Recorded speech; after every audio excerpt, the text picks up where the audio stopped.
The night was colder than usual, the kind of cold that seeped into your bones and stayed there, no matter how many layers you wrapped around yourself. The stars stretched across the sky like a quilt stitched by hands that had seen centuries of pain and resilience. On the open land, silence ruled, broken only by the wind whispering across dry grass. Elijah, a rancher born to hard work and harder truths, guided his horse along the edge of the field. His hands were rough, his back heavy with years of labor, and his heart carried a weight that no man should carry alone. Life had never been gentle with Elijah. Born in a time and place where skin color decided a man's worth, he learned early that freedom didn't mean fairness, and dignity was something you had to fight for every single day. His father had worked these lands before him, not as an owner, but as a man bound by someone else's name, someone else's rules. Even after chains were cut, the invisible ones stayed, wrapping themselves around the lives of those who came after. Elijah carried those chains in silence, every insult swallowed, every opportunity stolen, every injustice marked on his soul like scars that never healed. That night, as he checked the fences, something caught his eye. A shadow darted across the moonlit path, quick and low to the ground. His horse snorted nervously, hooves shifting against the dirt.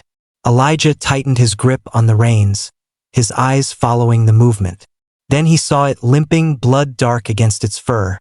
A wolf staggered out from the brush. Its eyes glowed with both pain and defiance, wild yet pleading, as if it knew something words could never say. Most men would have raised their rifle, fear guiding their hands.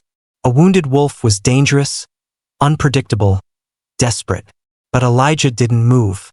He just sat there, watching the creature, feeling something stir deep inside him. The wolf didn't bare its teeth. It didn't growl. Instead, it looked at him, held his gaze for a long moment, and then turned, dragging its body toward the hills. Every few steps, it glanced back, making sure Elijah followed. He knew he shouldn't. He had work at dawn, repairs to finish, and no time to chase after wild animals. But something in the wolf's eyes reminded him of himself. Wounded, hunted, yet refusing to lay down and die. Against reason, Elijah nudged his horse forward, following the limping shadow into the darkness. The path grew narrow, thorny branches clawing at his clothes. The horse grew restless, ears twitching at every sound, but Elijah pressed on. The wolf moved with surprising determination, pulling him toward the rocky cliffs where the earth split open into caves that most folks never dared to enter. He could hear the faint sound of water dripping, the low rustle of wings, and the echo of his own heartbeat pounding louder with every step. At the mouth of the cave, the wolf stopped. It turned to him once more, eyes burning like coals in the night. Then it disappeared into the shadows. Elijah dismounted, his boots crunching against gravel, his breath clouding in the air. He hesitated. Every instinct screamed that this was foolish, that caves held danger, that wolves didn't guide men for kindness. But his spirit, weary from years of carrying burdens too heavy, pushed him forward. Something was waiting inside, something that felt bigger than fear. He stepped into the darkness, the air damp and heavy. His lantern flickered, casting trembling light against the rough stone walls. The silence was thick, broken only by the steady drip of water. His steps echoed, slow and careful, as if the cave itself was listening. Then he heard it, a faint whimper, soft and fragile, like the cry of something too young to fight for itself.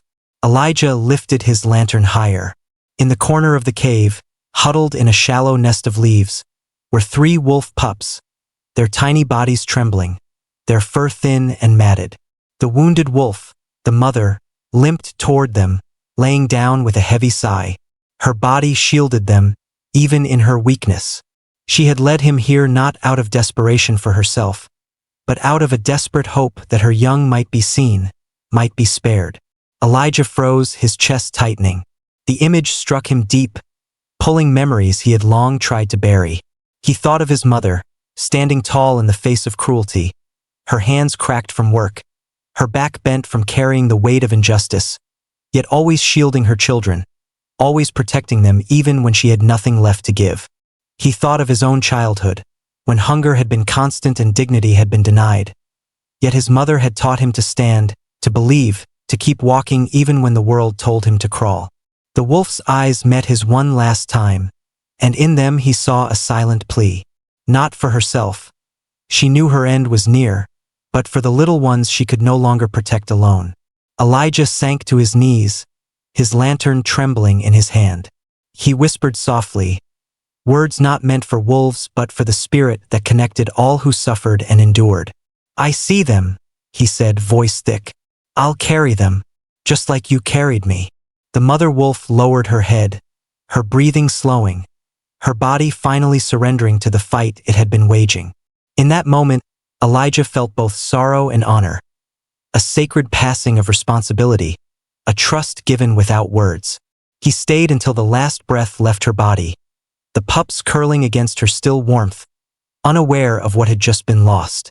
When the silence settled, Elijah reached out with rough, trembling hands. The pups whined softly, their tiny bodies fitting into his calloused palms. He gathered them gently, holding them close against his chest, feeling the fragile thump of their hearts. His lantern light flickered across the cave walls, casting long shadows that seemed to move like spirits watching, blessing, guiding. As he carried the pups out into the night, Elijah felt a strange fire in his chest. Not the fire of anger that had burned for years against injustice, but a fire of purpose, of renewal. For so long he had lived only to survive, to endure each day as it came, carrying wounds that never healed. But now, in the weight of these fragile lives pressed against him, he felt something shift. He felt chosen not by chance but by destiny. The land stretched wide before him, endless and unkind, but he no longer felt alone. The stars above seemed to shine brighter, as if the ancestors themselves were watching, whispering through the wind. He knew the road ahead would not be easy. He knew there would be those who mocked, those who hated, those who tried to strip away what little dignity he had left. But he also knew this: he would not bend. He would not bow. He would raise those pups, guard them, and in doing so, remind himself of the strength his people had always carried, even when the world sought to break them. As dawn broke, painting the sky in hues of fire and gold, Elijah stood tall at the edge of his land, the pups nestled against him. He had followed a wounded wolf into the shadows, and what he found had changed him forever. He found not just life in need of saving, but a reflection of his own journey, a mirror of survival, dignity, and the unbreakable bond between those who endure suffering and still choose to protect, to love, to rise. The night was colder than usual, the kind of cold that seeped into your bones and stayed there, no matter how many layers you wrapped around yourself. The stars stretched across the sky like a quilt stitched by hands that had seen centuries of pain and resilience. On the open land, silence ruled, broken only by the wind whispering across dry grass. Elijah, a rancher born to hard work and harder truths, guided his horse along the edge of the field. His hands were rough, his back heavy with years of labor, and his heart carried a weight that no man should carry alone. Life had never been gentle with Elijah. Born in a time and place where skin color decided a man's worth, he learned early that freedom didn't mean fairness, and dignity was something you had to fight for every single day. His father had worked these lands before him, not as an owner, but as a man bound by someone else's name, someone else's rules. Even after chains were cut, the invisible ones stayed, wrapping themselves around the lives of those who came after. Elijah carried those chains in silence, every insult swallowed, every opportunity stolen, every injustice marked on his soul like scars that never healed. That night, as he checked the fences, something caught his eye. A shadow darted across the moonlit path, quick and low to the ground. His horse snorted nervously, hooves shifting against the dirt. Elijah tightened his grip on the reins, his eyes following the movement. Then he saw it, limping, blood dark against its fur, a wolf staggered out from the brush. Its eyes glowed with both pain and defiance, wild yet pleading, as if it knew something words could never say. Most men would have raised their rifle, fear guiding their hands. A wounded wolf was dangerous, unpredictable, desperate. But Elijah didn't move. He just sat there watching the creature, feeling something stir deep inside him. The wolf didn't bare its teeth. It didn't growl. Instead, it looked at him, held his gaze for a long moment, and then turned, dragging its body toward the hills. Every few steps, it glanced back, making sure Elijah followed. He knew he shouldn't. He had work at dawn, repairs to finish, and no time to chase after wild animals. But something in the wolf's eyes reminded him of himself, wounded, hunted, yet refusing to lay down and die. Against reason, Elijah nudged his horse forward, following the limping shadow into the darkness. The path grew narrow, thorny branches clawing at his clothes. The horse grew restless, ears twitching at every sound, but Elijah pressed on. The wolf moved with surprising determination, pulling him toward the rocky cliffs where the earth split open into caves that most folks never dared to enter. He could hear the faint sound of water dripping, the low rustle of wings, and the echo of his own heartbeat pounding louder with every step. At the mouth of the cave, the wolf stopped. It turned to him once more, eyes burning like coals in the night. Then it disappeared into the shadows. Elijah dismounted, his boots crunching against gravel, his breath clouding in the air. He hesitated. Every instinct screamed that this was foolish, that caves held danger, that wolves didn't guide men for kindness. But his spirit, weary from years of carrying burdens too heavy, pushed him forward. Something was waiting inside. Something that felt bigger than fear. He stepped into the darkness, the air damp and heavy. His lantern flickered, casting trembling light against the rough stone walls. The silence was thick, broken only by the steady drip of water. His steps echoed, slow and careful, as if the cave itself was listening. Then he heard it, a faint whimper, soft and fragile, like the cry of something too young to fight for itself. Elijah lifted his lantern higher. In the corner of the cave, huddled in a shallow nest of leaves, were 3 wolf pups, their tiny bodies trembling, their fur thin and matted. The wounded wolf, the mother, limped toward them, laying down with a heavy sigh. Her body shielded them even in her weakness. She had led him here not out of desperation for herself, but out of a desperate hope that her young might be seen, might be spared. Elijah froze, his chest tightening. The image struck him deep, pulling memories he had long tried to bury. He thought of his mother, standing tall in the face of cruelty, her hands cracked from work, her back bent from carrying the weight of injustice, yet always shielding her children, always protecting them even when she had nothing left to give. He thought of his own childhood, when hunger had been constant and dignity had been denied, yet his mother had taught him to stand, to believe, to keep walking even when the world told him to crawl. The wolf's eyes met his one last time, and in them he saw a silent plea. Not for herself, she knew her end was near, but for the little one she could no longer protect alone. Elijah sank to his knees, his lantern trembling in his hand. He whispered softly, words not meant for wolves but for the spirit that connected all who suffered and endured. "I see them," he said, voice thick. "I'll carry them. Just like you carried me." The mother wolf lowered her head, her breathing slowing, her body finally surrendering to the fight it had been waging. In that moment, Elijah felt both sorrow and honor, a sacred passing of responsibility, a trust given without words. He stayed until the last breath left her body, the pups curling against her still warmth, unaware of what had just been lost. When the silence settled, Elijah reached out with rough, trembling hands. The pups whined softly, their tiny bodies fitting into his calloused palms. He gathered them gently, holding them close against his chest, feeling the fragile thump of their hearts. His lantern light flickered across the cave walls, casting long shadows that seemed to move like spirits watching, blessing, guiding. As he carried the pups out into the night, Elijah felt a strange fire in his chest, not the fire of anger that had burned for years against injustice, but a fire of purpose, of renewal. For so long he had lived only to survive, to endure each day as it came, carrying wounds that never healed. But now, in the weight of these fragile lives pressed against him, he felt something shift. He felt chosen not by chance but by destiny. The land stretched wide before him, endless and unkind, but he no longer felt alone. The stars above seemed to shine brighter, as if the ancestors themselves were watching, whispering through the wind. He knew the road ahead would not be easy. He knew there would be those who mocked, those who hated, those who tried to strip away what little dignity he had left. But he also knew this: he would not bend. He would not bow. He would raise those pups, guard them, and in doing so, remind himself of the strength his people had always carried, even when the world sought to break them. As dawn broke, painting the sky in hues of fire and gold, Elijah stood tall at the edge of his land, the pups nestled against him. He had followed a wounded wolf into the shadows, and what he found had changed him forever. He found not just life in need of saving, but a reflection of his own journey, a mirror of survival, dignity, and the unbreakable bond between those who endure suffering and still choose to protect, to love, to rise. That morning Elijah made a vow, not just to the wolf's children but to himself. He would not let the world define him by wounds alone. He would define himself by the courage to heal, the strength to protect, and the dignity to keep standing. And in that vow, spoken beneath the rising sun, his life took a turn he had never expected, a path carved not by power or wealth, but by the quiet, unshakable strength of a man who chose to honor the lives placed in his care. The story did not end at that dawn. It was only beginning. Because sometimes what we find in the darkness teaches us more about light than any sunrise ever could. The days that followed were restless. Elijah had never raised wolves before, but he knew the language of survival better than most.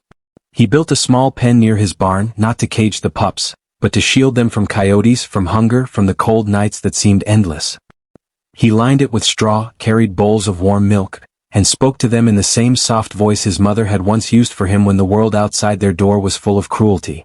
The pups whined at first, searching for the warmth of the mother they had lost, but slowly they grew still in his hands, their small bodies pressing against him as though they understood he had taken the place of what they no longer had. The town did not understand. Neighbors looked at him with suspicion, their voices sharp, their whispers sharper. They called it foolish, dangerous, even cursed. Some warned him that wolves could not be trusted, that they would grow wild and turn on him. Others said it was a sign of weakness, a black man already struggling in a world that wanted him broken, now choosing to burden himself further. But Elijah did not listen. He had lived long enough to know that people feared what they did not understand, and they despised what they could not control. In the quiet of his land he watched the pups grow. Their eyes opened slowly, their legs unsteady as they stumbled through the straw. He laughed for the first time in years when one tumbled over his boot, yipping in frustration before clambering back up. That laugh startled even him. It was raw, unfamiliar, but it warmed him in a way he had forgotten was possible. With every passing day the pups pulled him away from the heaviness he carried. They needed him, and that need reminded him he still had something left to give. One evening, while the horizon burned red with the setting sun, Elijah sat by the pen and remembered his father's voice. His father had been a man of few words, a man who bore pain like armor. He had told Elijah once, "This land don't see us as men. It sees us as shadows. But shadows can move. They can stretch. They can cover everything if they stay strong enough." Elijah had never fully understood those words until now. Raising those pups felt like stretching himself beyond the shadow others forced on him. He was building something sacred out of brokenness, something untamed yet beautiful. But the world has a way of testing those who rise. Trouble came as it always did, not with warning but with violence. One night the pups cried louder than usual. Elijah rushed out, lantern in hand, and saw the shape of men near the pen, their laughter cruel, their hands reaching to take what did not belong to them. They saw wolves as trophies, skins to hang, profits to sell. And worse, they saw Elijah as someone too powerless to stop them. He shouted, his voice cutting through the night, commanding them to leave. They mocked him, their words soaked in hatred, in the old poison of superiority. They reminded him he was a black man alone on land too wide for anyone to hear his cries. They moved toward him, confident in the cruelty they had always gotten away with. Elijah's hands shook, not from fear of men, but from the fury of years spent swallowing insults, of generations silenced and scarred. But before they could touch the pups, a sound split the night, a low growl, deep and primal. The smallest of the wolves, though barely grown, had pressed itself against the fence, teeth bared, eyes burning. The men hesitated, their laughter faltering. And behind that pup, Elijah stood taller than he ever had, his voice steady, his eyes unflinching. "You'll not take them," he said, each word carved from stone. "Not while I stand." The men spat curses, threatened vengeance, but something in Elijah's stance made them retreat into the darkness, muttering as they went. He knew they would be back, but he also knew something within him had changed. He had faced them not as a man bowed by the weight of injustice, but as a protector, as someone who refused to let cruelty dictate the worth of what he loved. That night, as the pups curled against him, Elijah understood the lesson the wounded wolf had left for him. Strength was not measured by how much you could endure in silence. Strength was measured by how far you would go to shield those who depended on you, even when the world told you you were powerless. The weeks turned into months and the wolves grew stronger. They ran through the fields, their bodies lean and swift, their howls echoing like songs of freedom across the hills. Elijah walked among them, not as their master, but as their kin. They had taught him that dignity was not given by others, It was claimed, guarded, and lived no matter how many tried to strip it away. Yet with their growth came new challenges. Rumors spread in town that Elijah had built a pack, that he was dangerous, that his wolves were a threat. Men who already looked for excuses to bring him down found new ones. They called meetings, pressed the sheriff, whispered of ways to drive him off his land. It was not about wolves, it was about control, about a man they believed should not stand proud, should not claim space that others thought was theirs by right. Elijah felt the pressure closing in, but every night when the wolves returned to him, their eyes bright with trust, he found the resolve to keep standing. He remembered the words of his mother, whispered to him on nights when hunger gnawed at their stomachs and fear crept under their door. Dignity is the only crown they can't steal, son. Wear it even if it's heavy. He carried that crown now, heavier than ever, but he would not set it down. One morning before the sun rose, Elijah rode out to the edge of the cliffs. The wolves followed, their paws silent against the earth. He stood there watching the first light break across the land, and felt the presence of those who had come before him. His father, his mother, the wounded wolf, all of them woven into his spirit. He spoke aloud, his voice carried by the wind. You tried to bury us in shadows, he said, his words steady, but we learned to walk in the dark. You tried to break us, but we turned our wounds into weapons of hope. And now, with these wolves at my side, I see clearer than I ever have. You can't take from me what was never yours to own. The wolves howled with him, their cries blending with his declaration, filling the land with a sound too raw, too alive to be silenced. It was not just the voice of animals, it was the voice of survival, of resilience, of a man in a pack bound by pain and dignity, by wounds and healing. From that day forward, Elijah was no longer just a rancher.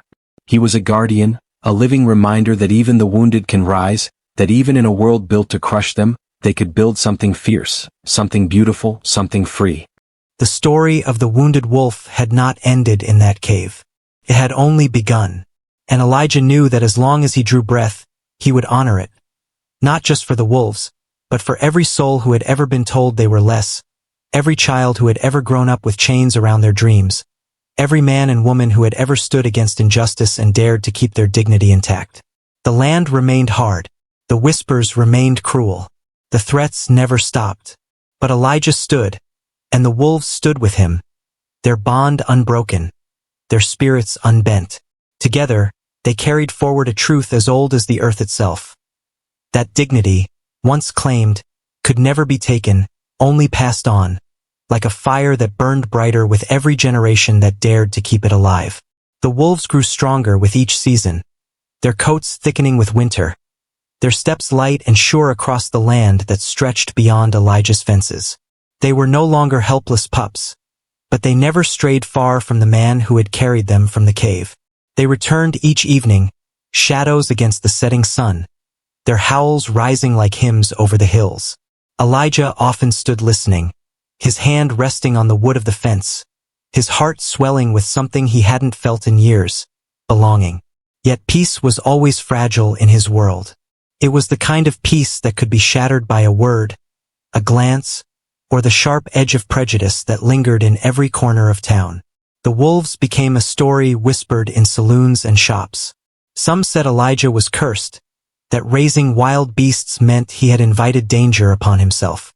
Others claimed he used the wolves to scare people, that he had no right to live free on his own land when so many wanted him gone.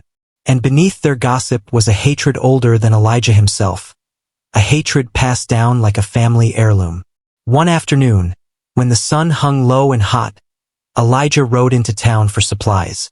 He carried himself with quiet dignity, shoulders square, eyes steady. He had learned long ago not to bend under stares, not to flinch at the muttered words thrown his way. As he tied his horse, he noticed the sheriff standing outside the store, arms crossed, eyes fixed on him. "Heard you got yourself a pack of wolves out there," the sheriff said, his voice flat, but his words laced with warning. "Folks don't like it. They think it's dangerous." Elijah met his gaze without wavering. "Dangerous for who?" he asked, his tone calm but firm. "I feed them. I protect them. They've never hurt a soul." The sheriff shifted, chewing on his words before spitting them out like tobacco. "People already think you don't belong here. Don't give them a reason to prove it." It wasn't a warning born of care. It was a reminder of his place, spoken in the way men like the sheriff had spoken to his father, his grandfather, to every man who looked like him before. Elijah didn't answer. He simply picked up his supplies, paid what he owed, and walked away. He had learned that sometimes silence carried more strength than arguments that fell on ears unwilling to hear.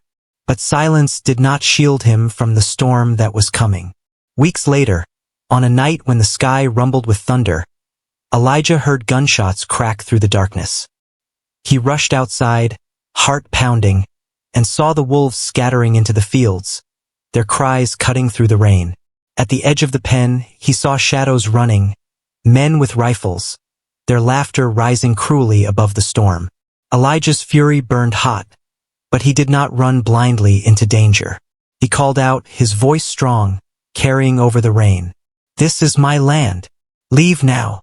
The men turned, faces masked by shadows, but their words sharp enough to cut. "You don't get to keep wild beasts like pets," one shouted. "This land ain't for you or them. It never was." Lightning split the sky, and for a moment Elijah saw them clearly. Faces twisted with hate, hands gripping rifles too tightly. They weren't hunting wolves. They were hunting him. The wolves were just their excuse.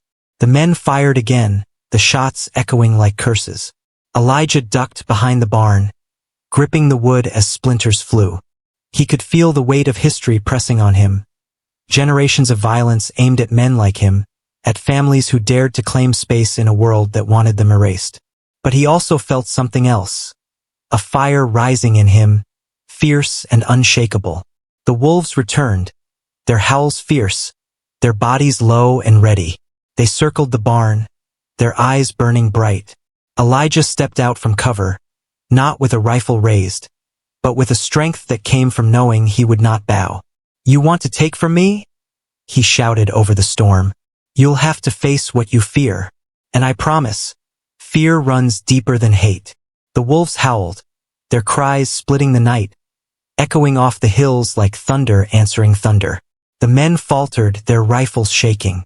One cursed under his breath, another stumbled back.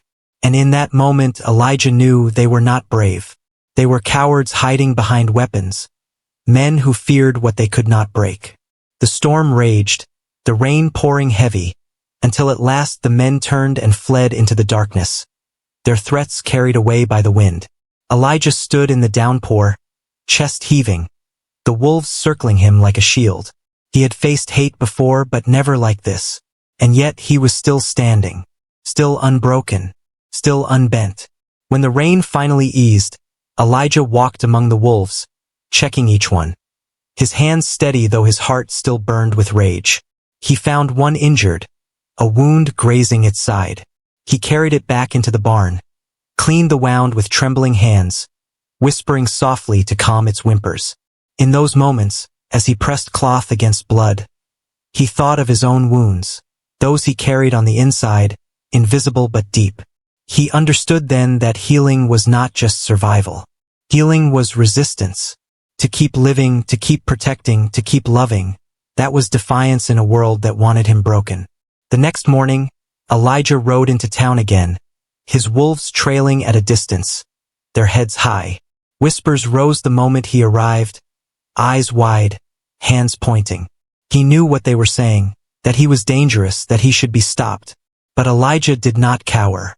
He walked into the store, bought what he needed, and when he came out, he paused, his eyes sweeping over the crowd.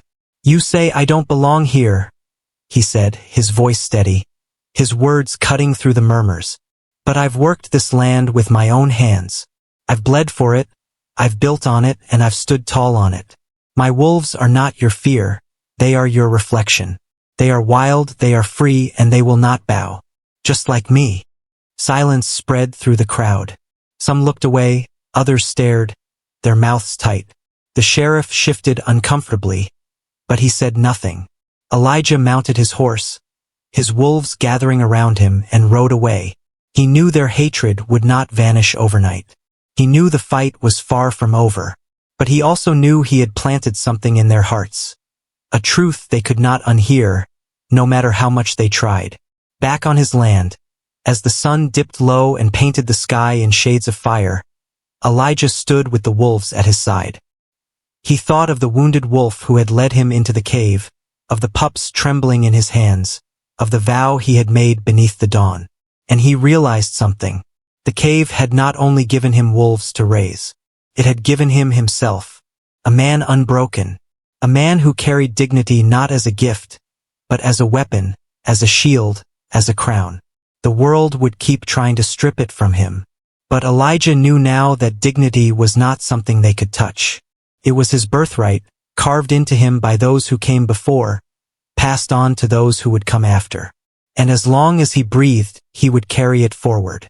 The wolves howled into the fading light, their cries fierce and alive, rising above the land like a promise. Elijah lifted his head, let the sound wash over him, and whispered into the wind, "We are still here, and we will not be moved." The night settled in, but for the first time in years, Elijah did not fear it. The darkness was no longer something that swallowed him. It was something he had walked into, something he had carried light out of. And in that light he would keep walking, step by step, with wolves at his side and dignity in his heart. Winter came hard that year. The winds howled across the plains, carrying with them a bitter chill that bit through every layer of cloth. Snow blanketed Elijah's land in heavy silence, muffling the usual sounds of cattle, birds, and rustling trees. The wolves, now larger and fierce in their beauty, moved like shadows against the white. They hunted together, returning with scraps of meat, their breath steaming in the frozen air. Elijah worked alongside them, chopping wood, carrying water, keeping the fires alive. Every day was survival, but survival had never been new to him. What was new was the sense of family that surrounded him. The wolves slept near the barn, curled close to each other, their warmth rising into the icy night. When Elijah walked among them, they lifted their heads, their eyes glowing with trust. It reminded him of evenings from his childhood, when his mother would draw her children close around the fire, singing low songs of hope even when her own heart was breaking. The wolves did not sing in words, but their presence spoke the same language. You are not alone. Still, winter did not only bring cold. It brought hunger. Game grew scarce, and the wolves roamed further to find food. Elijah knew the risk, that neighbors, already suspicious and bitter, would see the wolves hunting and twist the story into something dangerous. One morning, as Elijah saddled his horse to check the far fence lines, a boy from town came riding hard onto his land, his face pale against the freezing air. "They say your wolves killed a calf," the boy stammered. "The men are meeting. They say they'll come for you tonight." Elijah's jaw tightened. He knew his wolves hadn't done it. They never strayed to take what wasn't theirs, and he had raised them on honesty as much as on meat. But truth rarely mattered when men wanted an excuse. He thanked the boy and sent him back, then stood in the snow, watching the horizon where the town lay hidden. The weight of history pressed against him again. False accusations, twisted tales, the ease with which his kind had always been blamed when something went wrong. That night he did not sleep. He sat by the fire, the wolves restless around him, their ears flicking at every sound. His mind turned over memories like stones. His father's face set against insults, his mother's hands trembling after men had shouted at her in the street. The stories of ancestors dragged from their homes, accused, condemned without proof. It was all the same story, written in different times with different words. And now it was his turn to stand against it. When the men came, they came loud. Lanterns swinging, rifles in hand, boots crunching hard against snow. They shouted his name, demanded he come out, their voices laced with venom. Elijah stepped from the barn, the wolves at his side, their bodies taut, their growls low and steady. The men froze at the sight of them, the glow of yellow eyes in the dark, the steam of breath rising from sharp teeth. But even then, their fear twisted into anger. "You think you can threaten us with beasts?" one of them spat. "We'll put them down and you with them." Elijah raised his hand, his voice calm but carrying. "These wolves are not your fear. They are your mirror. You see wildness, danger, but what you're really afraid of is that I refuse to bow. You want me broken, and I will not break. The wolves pressed closer, their growls deepening. The men shifted nervously, rifles trembling in their hands. For a long moment, the only sound was the wind cutting across the snow. Then Elijah stepped forward, his breath steady in the frozen night. "You've taken from me, from my father, from his father before him. You've burned our homes, stolen our names, chained our bodies. But tonight, I stand with what you cannot own. These wolves are free, and so am I. You can shoot me, but you will never kill what I carry." The words hit harder than any bullet. The men hesitated, their resolve breaking against a truth they did not want to face. Some cursed and turned back, muttering into the night. Others stood frozen, caught between fear and fury. At last, the sheriff, who had come with them, lowered his rifle and spoke. "This ain't worth it," he muttered, though his voice held no apology, only weariness. "Let's go." One by one, they left, their lanterns shrinking into the darkness, their threats trailing behind them like smoke. Elijah stood in the snow long after they were gone, the wolves circling him, their warmth against his legs. His heart pounded, but his spirit did not waver. He had faced them and stood, not just for himself, but for every voice silenced, every life taken, every dignity stolen. In the quiet that followed, Elijah lifted his face to the stars, bright against the black sky. He whispered into the cold, words meant for the ancestors who had carried him here. "I am still standing. I am still free. And I will not bow." The wolves howled with him, their cries cutting across the night, rising like a chorus that belonged to more than just them. It was the sound of survival, of defiance, of dignity unbroken. As the winter dragged on, the attacks lessened. The men still whispered, still sneered, but they did not return in numbers. Perhaps it was fear of the wolves, perhaps it was the weight of Elijah's words. Either way, he had carved out a space where he could breathe, where he could live. The wolves grew leaner, but they endured, their bond with Elijah unshakable. And then, one morning as spring began to thaw the snow, Elijah walked to the cliffside and saw the wolves gathered there, their eyes fixed on him. One by one, they nudged against him, then turned toward the wild beyond his land. It was time. They were grown, strong, ready to claim their place in the world. Elijah's chest tightened, the ache of letting go pressing against his ribs. But he knew this was the way. He had not raised them to keep them chained. He had raised them to live. He knelt, pressing his forehead against the thick fur of the largest wolf. "Go," he whispered, his voice trembling. "Go and be what you were born to be. You don't belong in cages, and neither do I." The wolves howled once more, a sound that shook the air, and then they ran, leaping into the wild, their bodies sleek against the dawn, their cries echoing long after they vanished. Elijah watched them until they disappeared, his eyes wet, his heart heavy and full at once. For a moment he stood alone, the land wide and empty around him. But then he realized he was not truly alone. The wolves would always be with him, in the lessons they had taught, in the strength they had given, in the dignity they had helped him reclaim. They were gone from his sight, but never from his spirit. Elijah walked back to his home, the sun warming his back, and for the first time in many years he felt light. He had carried the wolves through their most fragile days, and they had carried him through his. They had given each other what the world had tried to take: hope, courage, and the will to keep standing.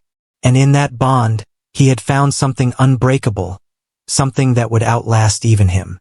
The land stretched wide before him, the same land that had tried to bury him in shadows. But Elijah knew now that shadows only existed because of light, and he carried that light with him, step by step, with every breath, with every memory. He had walked into the cave of darkness once, guided by a wounded wolf. What he had found inside had not only changed his life, it had saved it. The days after the wolves left felt strangely quiet. Elijah would wake before dawn as always, light the fire, step into the crisp morning air, and expect to hear their paws on the dirt or their low howls rolling across the hills. But the silence was heavy, pressing against him like the weight of absence. The barn felt emptier, the nights longer, the land wider. Yet deep inside, he knew their leaving was not loss.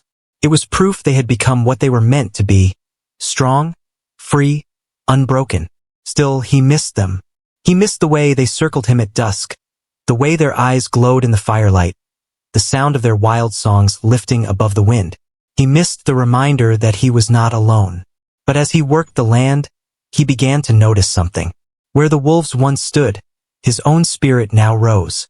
Their strength had passed into him, their fire burned in his chest, their dignity echoed in his steps. He was no longer the same man who had followed a wounded wolf into a cave. He had come out carrying more than pups. He had come out carrying himself. That spring, Elijah began to rebuild parts of his ranch that had been neglected for years. He mended fences, repaired the roof, planted new rows in the soil. Every strike of his hammer, every seed pressed into the earth, felt like defiance against the voices that had told him he was not meant to thrive. He worked with a quiet determination, his muscles aching, his hands blistered, but his heart alive. He was not just surviving anymore. He was building. The townspeople noticed. Some kept their distance, muttering behind closed doors, unwilling to admit respect but unable to ignore the sight of a man who refused to bow. Others began to soften, curiosity flickering in their eyes when Elijah walked through town. Children, braver and freer than their parents, sometimes followed him at a distance, whispering to each other about the wolves they had heard howling months before. Elijah did not mind. Let them wonder. Let them imagine. The wolves had become a story larger than life, and stories had power. One afternoon, as Elijah carried sacks of grain into the barn, a girl from town approached. She couldn't have been more than 12, her hair tied back with a ribbon, her eyes wide with both fear and boldness. She held out a piece of paper, her small hand trembling. "My teacher says we're supposed to write about heroes," she said softly. I wrote about you." Elijah froze, the sack of grain heavy on his shoulder. He set it down slowly, his chest tightening. He took the paper, unfolding it carefully. The words were simple, the handwriting uneven, but the message clear. She had written about a man who faced wolves and men with equal courage, who stood tall even when others wanted him to fall, who carried dignity like a torch in the dark. Elijah's eyes blurred as he read. He swallowed hard, his voice thick when he finally spoke. "Thank you, child." The girl smiled shyly, then ran off before he could say more. Elijah stood in the barn doorway for a long time, the paper trembling in his hands. He realized then that the wolves had not just changed him, they had given him something to pass on. Their lesson was not meant to stay hidden in him. It was meant to spread, to inspire, to remind others that dignity could survive even in the harshest of worlds. As the months passed, Elijah began to speak more openly. When neighbors stopped by, some out of curiosity, others out of suspicion, he told them the story of the wounded wolf, of the cave, of the pups he had carried and raised. He spoke not as a man seeking pity, but as one offering truth. Some shook their heads, unable to accept it. Others listened, their eyes softening as they realized there was something in his words that reached beyond race, beyond fear, into the raw heart of survival. Not all hearts could be moved, though. There were still men who despised him, who muttered about running him off, who carried bitterness like it was their birthright. But Elijah no longer bent under their shadow. He carried himself with the strength of wolves, with the quiet pride of a man who knew his worth. And that strength unsettled them more than anything else. One summer evening, while the sun bled red across the horizon, Elijah sat on his porch, the girl's essay folded in his pocket. When he heard it, a howl, distant and haunting, his heart leapt. He rose, scanning the hills, and there, far off against the setting light, he saw them. The wolves had returned, their shapes sleek, their movements powerful. They did not come close, but they stood on the ridge, their heads lifted, their cries filling the sky. Elijah's chest swelled with pride and longing. They were wild now, living as they were meant to, but they had not forgotten him. Their howls carried a message across the distance. "We are still with you." Elijah lifted his head and let out a shout, rough and untrained, but full of love.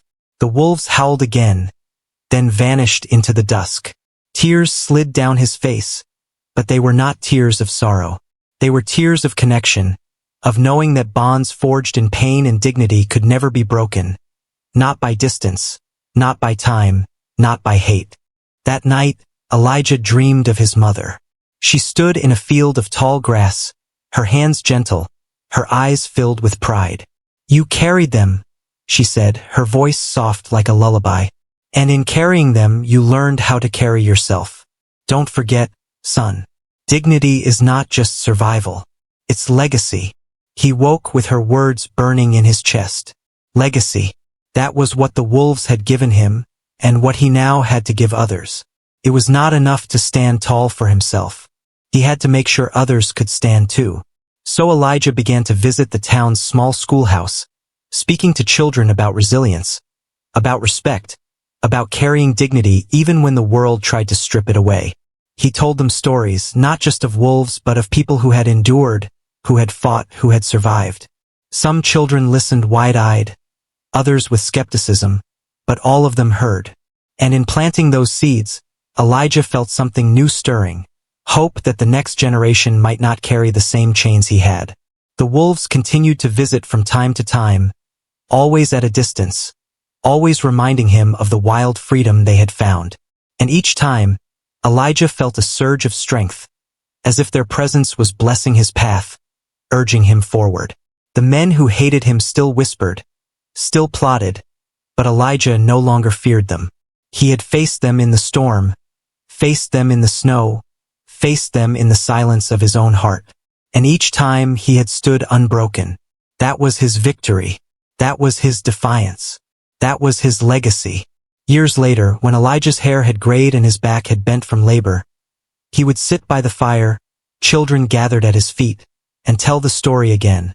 The wounded wolf, the cave, the pups, the promise.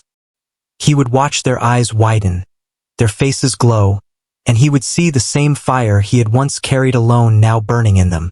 And he would smile, knowing the wolves had not only changed his life, they had changed many, because dignity once found could not be buried. It spread like fire, it echoed like a howl across the hills. It lived on in every soul brave enough to claim it. And as Elijah sat, his voice steady, his heart at peace, he knew the truth. The wolves had given him more than survival. They had given him eternity. The seasons turned once more, and with them, Elijah's ranch grew stronger. What had once been a place of quiet survival became a place of steady purpose. The soil yielded more crops than he had ever seen. The fences stood firm, the barns were filled, and the land seemed to breathe with new life. Elijah moved through his days with calm discipline, but inside, he carried a fire that had not dimmed. The wolves still visited from time to time, their shadows against the twilight, their howls drifting across the hills. Each visit reminded him that his story was not a tale of chance. It was destiny. But destiny is never easy, and not all men wanted to see him stand. One evening, as Elijah returned from town, he saw smoke rising near his fence line. His heart sank, his feet quickening as he rushed forward. A section of his fence was burning, the dry wood catching fast. He grabbed a bucket from the well, dousing the flames, coughing as smoke stung his eyes. He beat the fire down with wet burlap until only blackened boards and smoldering ash remained. When he looked closer, he saw it had been no accident. Kerosene-soaked rags lay near the posts. Elijah stood in the smoke, his jaw tight, his hands trembling not with fear, but with fury. He knew what this meant. The men who had always hated him were not finished. They had not forgotten that he had dared to stand tall, that he had turned his back on fear. Their hatred was not just for his skin, it was for his dignity. And they wanted to break it. That night, Elijah did not sleep. He sat on his porch, his shotgun across his knees, watching the dark horizon. He was not afraid, but he was weary. A man could only fight so long before the weight of the world pressed heavy on his shoulders. As the hours passed, he whispered into the night, his voice carrying a prayer not just for protection, but for strength to endure. Then he heard it, a low, rolling howl drifting through the trees. His chest tightened. He rose, stepping off the porch, scanning the hills. There they were, the wolves. They stood at the edge of the woods, their bodies glowing silver in the moonlight. The leader, grown strong and tall, lifted his head and howled again, the sound cutting through the night like a blade of truth. Elijah's heart steadied. The wolves had come again, not to fight his battles, but to remind him he was not alone. The next morning, Elijah walked into town, his steps firm, his eyes unyielding. He went straight to the sheriff's office. The sheriff, a broad man with a weary face, looked up as Elijah entered. "Fence burned last night," Elijah said plainly. "Kerosene. Someone meant it." The sheriff sighed, leaning back in his chair. "Elijah, you know how it is. Folks get restless. Best to let it be." Elijah's voice sharpened. "I'm not asking for your pity. I'm asking for justice. My land is mine. My blood built it, and I'll defend it, with or without you." The sheriff held his gaze for a long moment, then looked away. "Just be careful. Not all men out here have reason in their hearts." Elijah turned and left without another word. He knew the truth. The law would not protect him, but he would protect himself. He had no choice. Word of the fire spread quickly. Some neighbors avoided him, not wanting to be seen in his company. Others came quietly, offering small gestures of support. An extra sack of seed, a kind word, a nod of respect.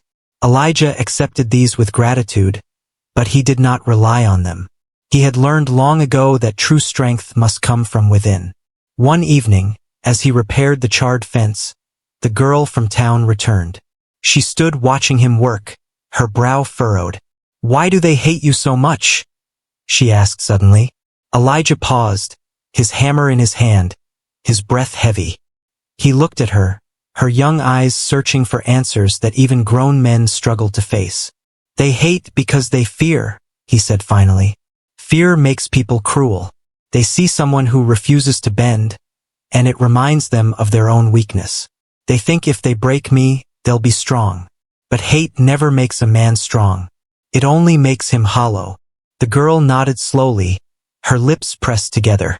Then she whispered, "I don't think you're hollow. I think you're full." Elijah smiled faintly, touched by the innocence in her words. "Hold on to that thought, child. Don't let the world strip it away." As the weeks passed, the threats grew bolder. Strange men lingered at the edge of his land, watching. Tools disappeared. Animals were frightened in the night. Elijah stood his ground, never showing weakness, but he knew the tension was building. Something was coming. One night, as the wind howled and thunder rolled across the sky, it came.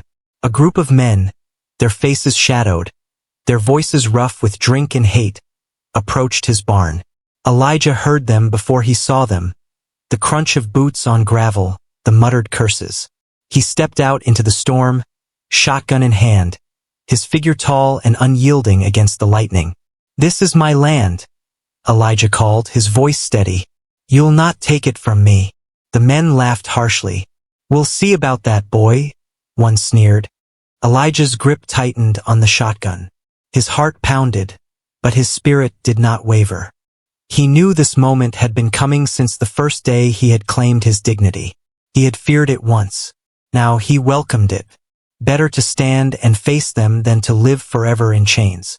Then, cutting through the storm, came another sound, the howl of wolves. Loud, fierce, echoing across the hills. The men froze, their eyes darting to the dark tree line. From the shadows, shapes emerged. The pack, strong, wild, unbroken. Their eyes gleamed in the lightning, their teeth flashing white. The men cursed, stumbling back. "Devil dogs," one spat, but Elijah did not move. He stood tall, his heart swelling with pride. The wolves circled, not attacking, but standing beside him, their presence enough to strike fear into the intruders. The leader of the pack lowered his head, his growl low and dangerous, daring anyone to step closer. The men wavered. Hate burned in their eyes, but fear pulled at their hearts. They muttered curses, retreating into the storm, their boots splashing in the mud as they fled. Elijah lowered his shotgun slowly, his breath ragged, his body trembling with relief and power. He looked at the wolves, rain streaking his face. "You came," he whispered. The leader met his gaze, silent and proud. Then, with a final howl that split the night, the wolves vanished back into the forest. Elijah sank to his knees in the mud, the storm raging around him, his tears mixing with the rain. He was not broken. He was not beaten. He was alive, unyielding, standing in dignity. And he knew now more than ever that his life was not just his own. It was a beacon, a story, a truth that could not be silenced. When morning came, the storm had passed, and the land was quiet again. But in the silence, Elijah felt something deeper. He felt victory, not the kind sung in songs or written in books, but the quiet victory of a man who refused to bow, who refused to break, who had claimed his place in the world and held it with honor. And as the sun rose over the hills, painting the sky with light, Elijah whispered to himself, "This is my land. This is my life. And no man will ever take it from me." The morning after the storm, Elijah walked his land with slow, deliberate steps. The ground was wet, the sky still heavy with clouds, but his heart felt strangely light. The men had come with fire in their eyes and hatred in their voices, yet they had left with fear in their bones. Not because Elijah had begged them away, not because the law had protected him, but because strength had stood beside him in the form of wolves. He had always known the land was alive, but now he understood that he was part of something bigger, something eternal. Still, the night had taken its toll. His barn doors bore deep scratches from boots and blades, his fields were trampled, and the smell of smoke lingered near his fences. But Elijah was not a man who measured life by damage. He measured it by what still stood. And he still stood. His house still stood. His dignity still stood. That was enough. As he repaired the barn that morning, his mind drifted to the girl who had once called him a hero. He wondered if she had heard the wolves' howls in the storm, if she had lain awake in her bed imagining the creatures circling, protecting. Perhaps the story was already spreading through town, whispered in kitchens and schoolyards, that the black rancher had wolves on his side. Elijah smiled faintly at the thought. Let them tell it. Stories had power, and if this story gave even one child courage, it was worth it. In the days that followed, he noticed changes. Some townsfolk avoided his eyes more than ever, muttering under their breath when he passed. But others began to nod at him, small gestures of acknowledgement, as if the storm had revealed something they could no longer deny. One man, an older farmer with weathered hands, stopped Elijah in the general store. "I don't hold with wolves," the man said gruffly, "but I saw the way they came for you. Can't rightly explain it, but I reckon the land's chosen you. Maybe it's time we stopped fighting what's already been decided." Elijah met his eyes, surprised by the words. "I don't ask for favor," he said quietly. "Only respect."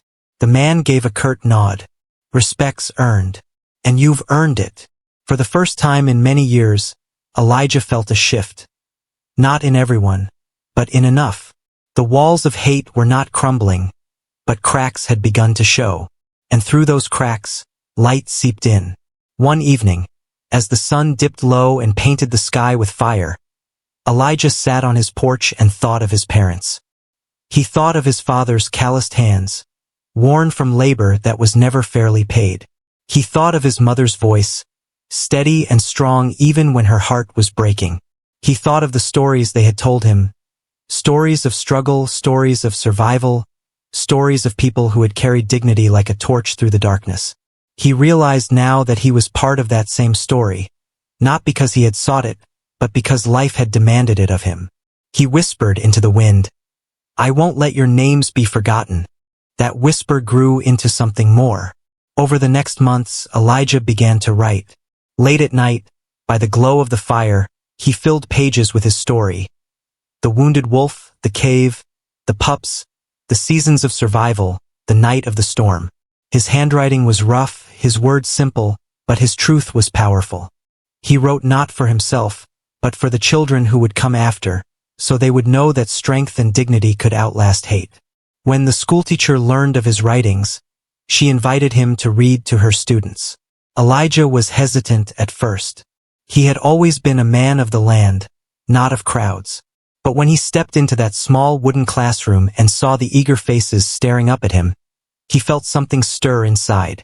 He read slowly, his voice deep and steady, weaving the story of the wounded wolf and the lessons it carried. The children leaned forward, their eyes wide, their breaths caught. Some gasped at the danger, others smiled at the triumph. When he finished, the room was silent for a long moment, then filled with clapping hands and bright voices. One boy raised his hand. "Mr. Elijah, does that mean we can be strong too, even if people hate us?" Elijah's throat tightened, but he nodded firmly. "Especially then. Strength doesn't mean never being afraid. It means standing even when you are. Dignity means knowing who you are, no matter what anyone else says. And that's something no one can take from you." The children carried those words home, and soon their parents began to listen too. Some came to Elijah, asking him to share his story at church gatherings, at town meetings. At first, it was uncomfortable. Many who sat in those pews had once spat at him, called him names, tried to break him. But Elijah spoke anyway, not out of pride, but out of duty. His voice carried the weight of history, the fire of survival, the truth of dignity. Not everyone changed.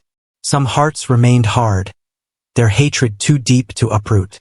But others began to soften, to see Elijah not as a man to be feared, but as a man to be respected.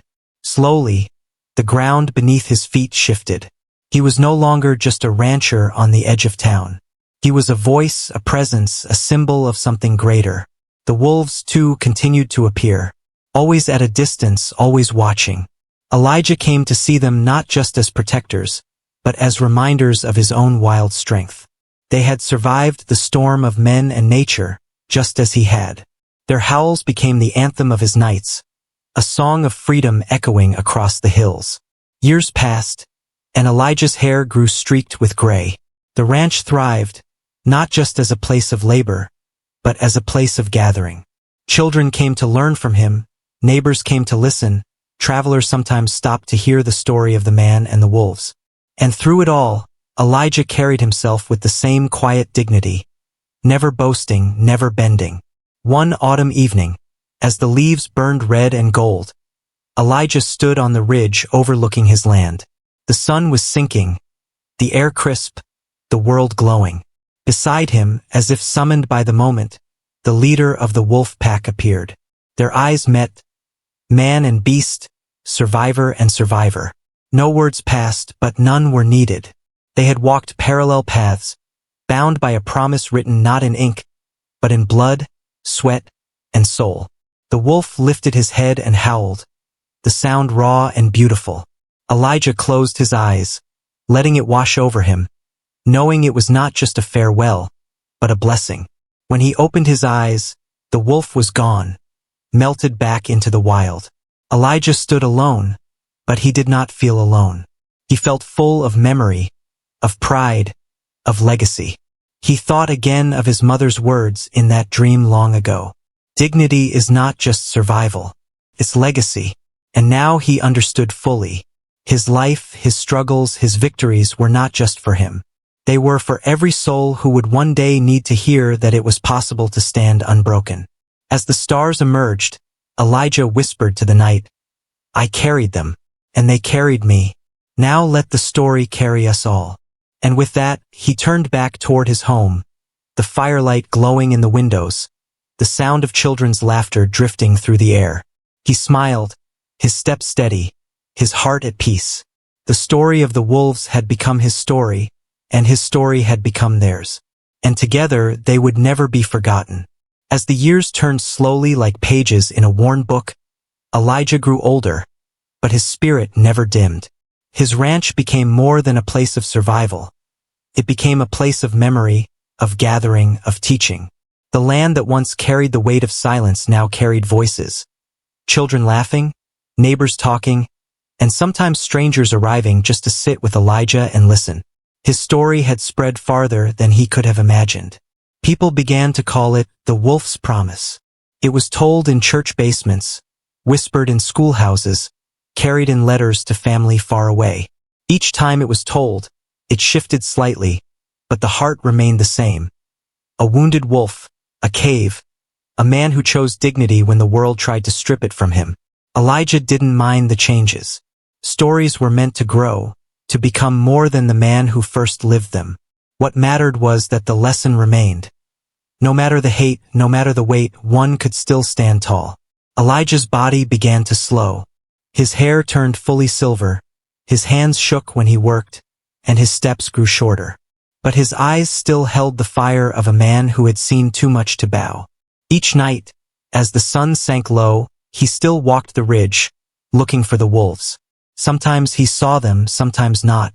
But whether their shapes appeared or not, he felt them.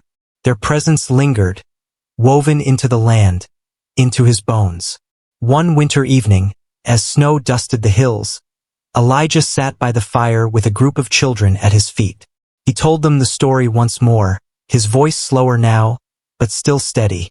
When he finished, a boy no older than 10 looked up at him and asked, "Mr. Elijah, what happened after the wolves left?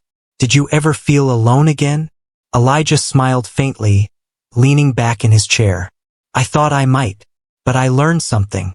When you carry dignity, you're never truly alone. Because dignity is bigger than one man. It's a fire that spreads.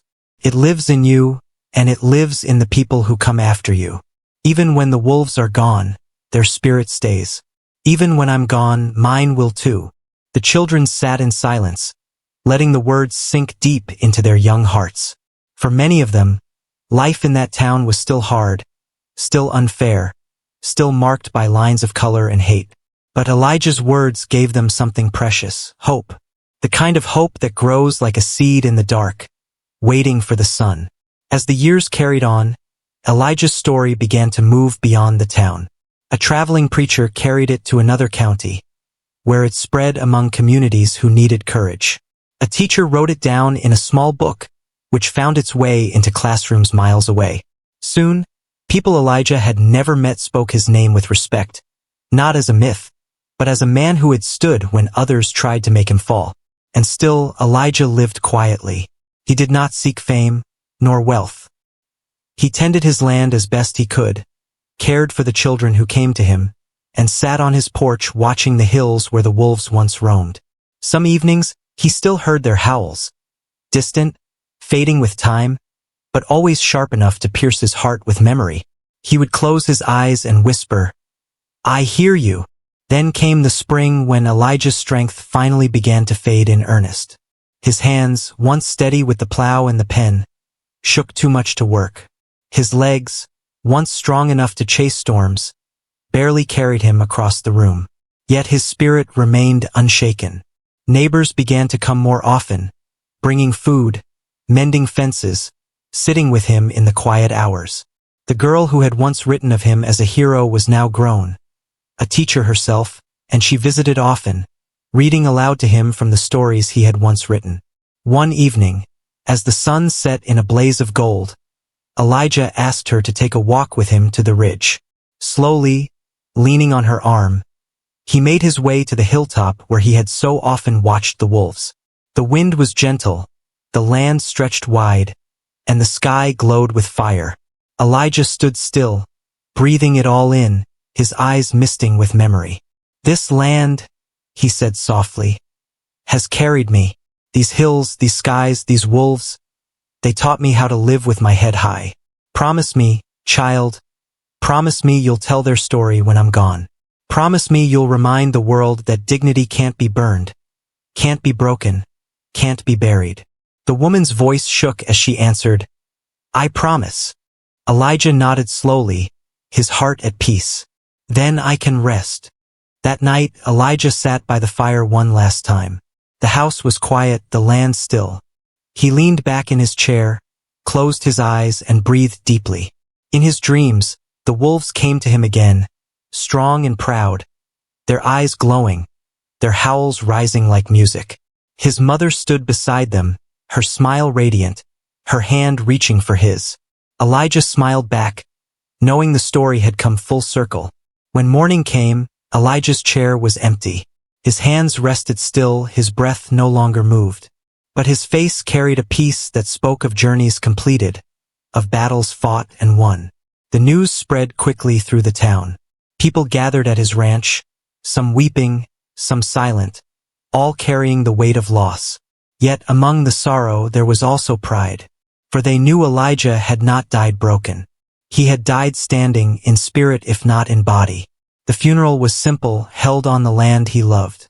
Children read from his stories, neighbors spoke of his strength, and at the close, as the last words were spoken, a sound cut across the air. A howl. Long, low, piercing. All eyes turned to the ridge, where in the distance, a pack of wolves stood, their heads lifted to the sky. They howled again, a chorus of wild voices that sent shivers through every soul present. Some wept openly. Others bowed their heads. For in that moment it was clear the wolves had not forgotten. They had come to honor the man who had once carried them, the man who had become one of their own. The people of the town never forgot that day. The image of the wolves on the ridge became etched into their memory, into their stories, into their lives.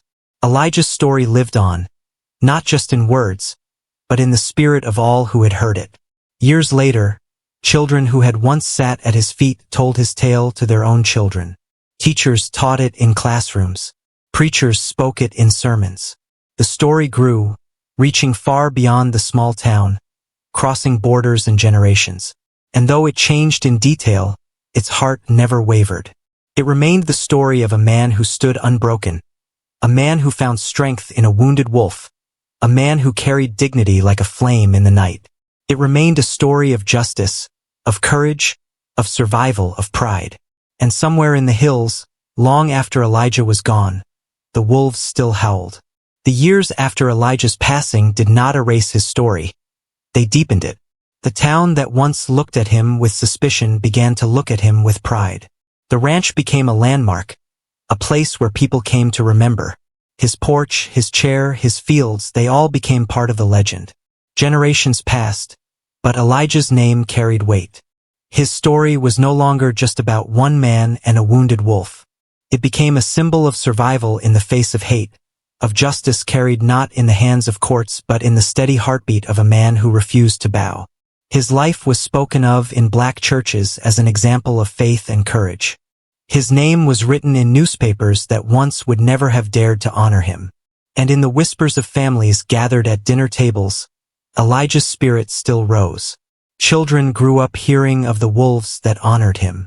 They dreamed of walking the ridge at night, of hearing their howls, of seeing their shapes against the moonlight. Some swore they did. Some claimed that on quiet nights, when the air was still, the wolves would come close, as if checking on the land Elijah left behind. But the true wolves that mattered were not only on the ridge. They were in the hearts of people who had heard his story and carried it forward. Elijah had taught them something greater than survival. He had taught them to stand with dignity, no matter how heavy the world pressed down. He had shown them that even when a man's body bent with age or pain, his spirit could remain unbroken. Years later, a historian came to the town. She had heard whispers of the wolf's promise and wanted to learn more. She interviewed old neighbors, read Elijah's worn notebooks, and pieced together his life. What she discovered moved her so deeply that she wrote a book. Not just about Elijah, but about the countless men and women like him whose names were nearly lost in the shadows of history. Elijah's story became the anchor, the flame that gave light to all the others. The book spread far and wide. Colleges taught it. Activists quoted it. Preachers carried it into their sermons. And for the young black children who read it, Elijah became more than a legend. He became proof.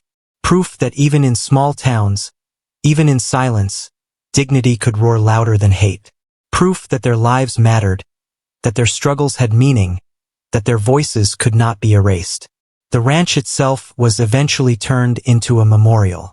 The porch remained, the chair preserved, the fields kept open as Elijah had loved them.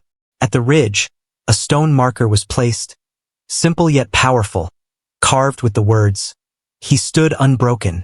Visitors came from far away to stand at that ridge, to to watch the horizon, to imagine the wolves. And some nights, when the wind carried the right way, they swore they heard howls echoing through the hills.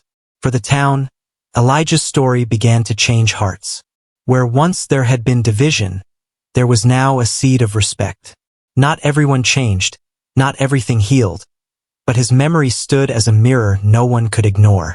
It became harder to justify hate when the land itself carried the echo of dignity. And so Elijah's spirit lived on, in the laughter of children learning his story, in the determination of young men and women standing against injustice, in the pride of elders who remembered his strength. His life became a thread woven into a much larger cloth, the long, painful, yet unbroken story of Black resilience. The wolves too remained part of that legacy. They became symbols not of fear, but of loyalty, of brotherhood, of nature's silent witness to a man's dignity. In murals painted on city walls, Elijah was often shown with wolves at his side, their eyes glowing like fire, their presence fierce and eternal. And yet, for all the honor, all the stories, Elijah's true gift was quieter.